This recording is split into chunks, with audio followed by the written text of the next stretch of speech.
قسم الأذكار: الطهارة. دخول الخلاء: كان النبي صلى الله عليه وسلم إذا دخل الخلاء قال: اللهم إني أعوذ بك من الخبث والخبائث. الخروج من الخلاء: كان النبي صلى الله عليه وسلم إذا خرج من الغائط قال: غفرانك.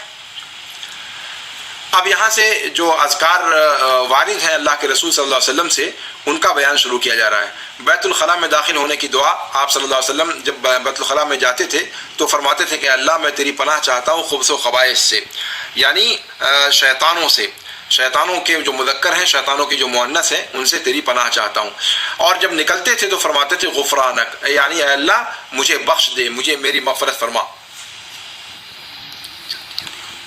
إذا فرغ من الوضوء قال النبي صلى الله عليه وسلم: ما منكم من أحد يتوضأ فيبلغ أو فيسبغ الوضوء ثم يقول: أشهد أن لا إله إلا الله وأن محمدا عبده ورسوله إلا فتحت له أبواب الجنة الثمانية يدخل من أيها شاء۔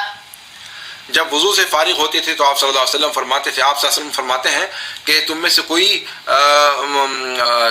تم میں سے کوئی نہیں ہے جو وضو کرے اور اچھی طریقے سے وضو کرے، پھر کہے کہ میں گواہی دیتا ہوں، میں شہادت دیتا ہوں کہ اللہ کے علاوہ کوئی معبود نہیں، محمد صلی اللہ علیہ وسلم اللہ کے بندے اور اس کے رسول ہیں، مگر اس کے لیے جنت کے 8 دروازے کھول دیے جاتے ہیں، وہ ان میں سے جس سے بھی چاہے داخل ہو جائے۔